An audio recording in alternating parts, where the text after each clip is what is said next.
Hey guys, welcome back to another week of Mortgage Matters in Minutes. Again, I'm your host, Brent Rasmussen, owner of Mortgage Specialists. Welcome again to 2025, where this is the 21st year of Mortgage Specialists, and that we started in 2004, making that 21 years. And we're excited to be around that long and being in the industry even longer to give you this information today, talking about secret IRS tax deductions that you may or may not know as a homeowner. Many times people talk about these different deductions and, talk with their accountant or their friends, and, depends on every situation is a little bit different. So owning a home can be one of the best tax advantages for you to have the least amount of income tax being paid. Whether you own a property as your primary residence, a second home, or a investment property. And we've talked about those different types of properties and how they affect you and how that might be a little bit different on tax versus qualifications and things like that. But let's get right down to it. But before we do, if you find these videos to be interesting, please subscribe down below, comment, ask questions. We would love to communicate with the people that are following with us and answer the question. It's easier to reach out to us than necessarily maybe going online, having to find all kinds of information later on. The very first deduction that's very simple and easy to understand is mortgage interest, meaning when you take out a mortgage or a home loan, you're going to give a particular interest rate given to you.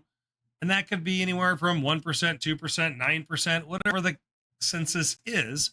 And that interest you pay is tax deductible. But it depends on the deduction.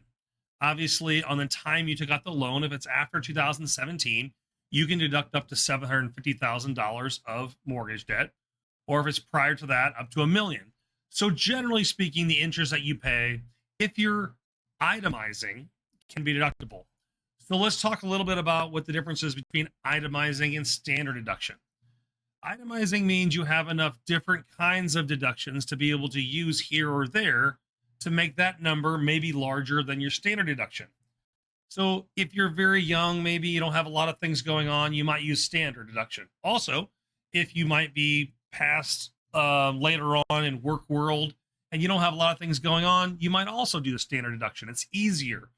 It's a flat number where some years you might itemize, some years you might do a flat standard deduction. These deductions we're going to talk about today are if you itemize. So if you own a home, some people also say never to pay off that home because you might be able to continue to itemize out the interest that you pay as a tax deduction on your taxes. Second item that we'll talk about is property taxes. And this all depends on what state and what area you live in, but being in Nebraska area, we're going to talk right now about local property taxes in Nebraska. They just recently changed here for 2025. We used to file those property taxes and receive the deduction as a tax credit.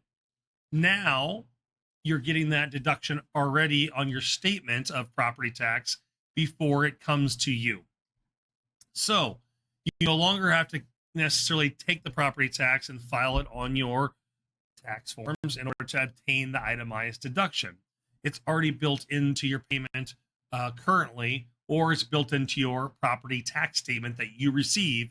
That discount is already included. All right, number 4, mortgage points. So this can be a little bit different depending on how you pay those points.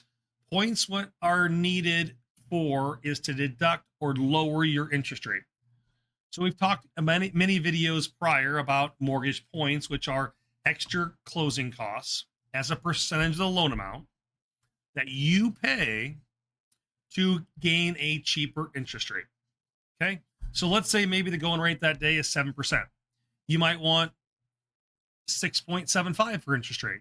So with that, you might pay 1 point, which is 1% of the loan amount, half a point, 0.5% of the loan amount. It depends. That particular item can be tax deductible. If you pay that at closing and you write the check in those cash to close and it's your primary residence, you can deduct that the first year. If it's an investment property, a second home, or it's a refinance and that you roll that cost into the loan amount, then you have to deduct that over the life of the loan. or the life of the property, which generally is 27 and a half years. So a lot of these things, we also want to emphasize that if you have a tax professional, or before filing these deductions, make sure you seek advice from a tax professional. We are not tax professionals. We are mortgage providers, and we want to give this information to you as a courtesy, as knowing some of these items occur on a regular basis with our clients. But do seek tax advice from any person that you feel is a licensed tax professional before you go on to make these tax deductions. Where were we? Back to points. We got those accomplished as well. Private mortgage insurance. Since 2006, you have been able to deduct that either fully, partially, or not at all. It depends on your income level, whether you're married or single. If your AGI comes to $100,000 or less, you're able to deduct that mortgage interest. If you're over $100,000 and between $109,000, you can partially deduct the mortgage insurance. Or if you make over $109,000 between you and or your spouse together, then it's no longer a deduction for the private mortgage insurance. So in simple terms, in order to deduct PMI, you have to be below a certain income level, which is either 100,000 or 109,000. And those numbers, as time goes on, can change. Obviously, this video is done in 2025. Tax laws will change, will move, will modify, will go up and down with numbers. So each and every year, you would want to double check those numbers and those thresholds to make sure that those are going to be accurate moving forward. PMI is going to be given to you on your 1098 interest statement, which we went through in last week's video of what a 1098 form looks like. So you can see the itemization of how much you paid in interest, how much you paid also in PMI as well. The last couple of things that individuals don't think about when they own a home and deducting certain deductions is possibly using their home office if you own your own company. Again, they're going to look at the percentage of the use of the home in comparison to the percentage of the use of the home that you use for personal reasons. So let's say you have a small office with a computer and a table and you store your inventory and supplies in a third bedroom. Obviously, you want to look at the square feet and how much of that you're using and seek, again, advice from a tax professional to find out if that deduction is worth the risk or if it's worth the deduction for you to take. So thinking about if you are a business owner or self-employed, how much of that home you're able to deduct. And lastly, energy efficient items. As times change and depends on, again, tax laws at certain times, things like windows, heat pumps, air conditioners, furnaces, items that you put in to increase energy efficiency of your home are allowed to be deducted to a certain percentage. So you'd want to look into those things and ask your tax preparer, how do those look and feel in regards to you using that deduction? Lastly, a few words that we want to throw in there is that confusing repairs based on improvements. And why do we care about repairs versus improvements? Because you might pay less taxes later on down the road when you sell the property or you inherit the property.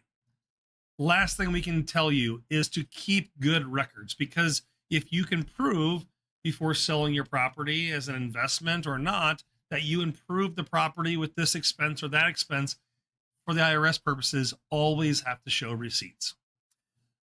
Again, last reminder I want to leave before leaving you here is lots of these tax laws will change throughout year to year, month to month, county to county, state to state. So we definitely can review that information for you, help you to guide you to get you to a highly trained tax professional. And we're always here to answer any questions. You can reach out to us at 402-991-5153 or check us out on our website at mtg-specialist.com. Have a great rest of your week, and we'll see you here soon. Mortgage Specialists. Driven, trusted, reliable.